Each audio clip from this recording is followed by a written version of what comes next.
घने जंगल में 3 सहेलियां रहती थीं। माया बंदरिया, रानी खरगोशिन और गौरी कुतिया। तीनों की झोपड़ियां पास पास थीं और तीनों के एक एक नन्हे बच्चे थे। एक शाम बच्चे जंगल में खेल रहे थे कि अचानक तेज हवा चली, बादल गरजे और मूसलाधार बारिश शुरू हो गई। दोस्तों, हवा बहुत तेज हो गई है और बादल भी डरावने लग रहे हैं। चलो जल्दी अपने अपने घर चलते हैं, नहीं तो भीग जाएंगे। हाँ चीकू, मम्मी ने कहा था मौसम बिगड़े तो तुरंत घर आ जाना। मुझे भी डर लग रहा है इस गरज से। चलो दौड़ते हैं, घर पहुंचकर गरम खाना खाएंगे तो मजा आएगा। चलो दोस्तों जल्दी। तीनों बच्चे भीगते भागते अपनी झोपड़ियों में पहुंचे। अब बारिश तूफान बन चुकी थी और ठंडी हवा झोपड़ियों को हिला रही थी। माँ, बहुत भूख लगी है, सुबह से खेल रहा हूँ, अब पेट में दर्द भी होने लगा है। कुछ खाने को दे दो ना माँ। बेटा, बाहर इतनी तेज बारिश है कि मैं निकल नहीं सकती। मेरा मन भी रो रहा है तुझे ऐसे देखकर।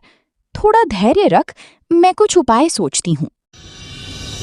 माँ, मेरे पेट में गुड़गुड़ हो रही है, मुझे चक्कर जैसा आ रहा है। माँ, कुछ तो खिलाओ। बेटा, घर में एक दाना भी नहीं बचा। इस तूफान में मैं बाहर नहीं जा सकती, पर तुझे भूखा नहीं रहने दूंगी। माँ, भूख से आंखों में आंसू आ रहे हैं, मैं अब खड़ा भी नहीं हो पा रहा। माँ, मुझे खाना चाहिए। मेरे लाल, मैं बेबस हूँ इस बारिश के आगे, पर मैं तुम्हारे लिए कोई रास्ता जरूर निकालूंगी। हिम्मत रखो बेटा। तीनों सहेलियां भीगते हुए एक ही आंगन में इकट्ठा हुईं। उनके चेहरों पर चिंता साफ दिख रही थी। रानी बहन, क्या आपके घर में कुछ खाने को है? चीकू भूख से रो रहा है, मैं समझ नहीं पा रही क्या करूं। माया बहन, गोलू की हालत भी ऐसी ही है, घर में कुछ भी नहीं है। ये बारिश हमारी परीक्षा ले रही है। टॉमी भी भूख से परेशान है। हम तीनों की समस्या एक जैसी है, काश कोई मदद मिल जाए। तभी ऊपर से एक टोनी चिड़िया आई और उनकी बात सुनकर बोली, बहनों घबराओ मत, जंगल के भीतर एक जादुई पेड़ है जो सच्चे दिल वालों की मदद करता है। चलो मैं तुम्हें वहां ले चलती हूँ। तीनों सहेलियां अपने बच्चों को लेकर टोनी चिड़िया के साथ जंगल रास्ता में जादुई पेड़ के पास जा रहे हैं। बहनों, ये है जादुई पेड़, ये हमारी मदद कर सकते हैं। आपको जो चाहिए इस जादुई पेड़ को मांगो। हे जादुई पेड़, हमारे बच्चे भूखे हैं, हम इस बारिश में कुछ ला नहीं सकते। कृपा कर हमारी बच्चों की रक्षा करो। तुम्हारी ममता की पुकार मेरी जड़ों तक पहुंची है। जो माँ अपने बच्चों के लिए रोती है, उसे मैं निराश नहीं करता। यहाँ भोजन भी मिलेगा और आश्रय भी।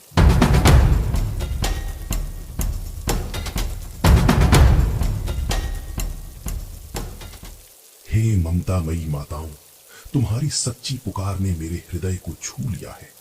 देखो, तुम्हारे सामने ये एक सुंदर और सुरक्षित घर प्रकट हुआ है ताकि तुम बारिश से बच सको। इस टोकरी में खीर, पूरी और हलवा तुम्हारे बच्चों के लिए है। इसे लेकर घर के अंदर जाओ, आराम से बैठकर अपनी मनपसंद भोजन खाओ और खुश रहो।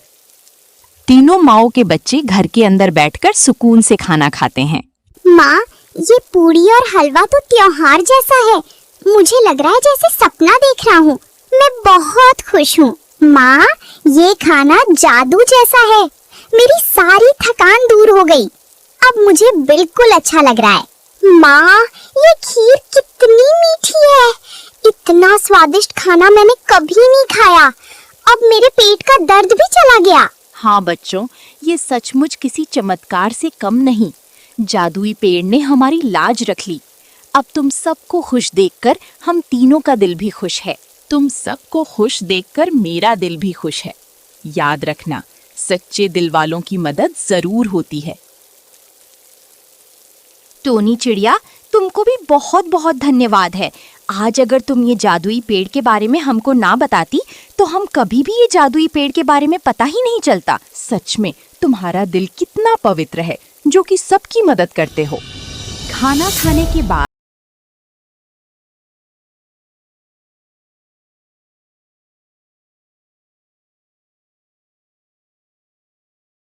एक लालची लोमड़ी ये सब देख रही है और अपने मन में सोचता है, ये सब बिना मेहनत के इतना खा रहे हैं और आराम कर रहे हैं।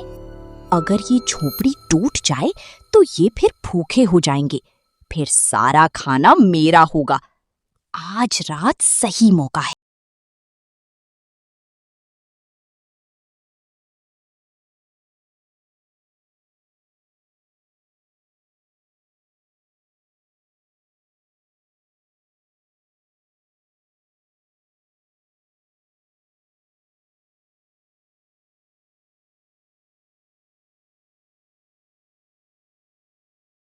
हाँ, सिर्फ सच्चे दिल वालों का स्वागत है। सच अब सबके सामने आएगा। तीनों माई बाहर आ जाते हैं और ये सब देखकर चौंक जाते हैं। लाली, इस वक्त यहाँ क्या कर रही हो? मैं आप सबकी मदद करने आई थी। झूठ की आवाज कांपती है, सच की साफ होती है। ये झोपड़ी तोड़ने आई थी, लालच ने इसकी आंखें बंद कर दी। सच से कोई नहीं बच सकता। जादुई पेड़ के ये बात सुनकर लाली लोमड़ी शर्म से भाग गई। आपको बहुत बहुत धन्यवाद जादुई पेड़, आप हम सबके जान बचा लिया। सच में आप हमारे लिए भगवान हो। सच्ची ममता, सच्ची दोस्ती और साफ दिल वालों की मदद प्रकृति भी करती है।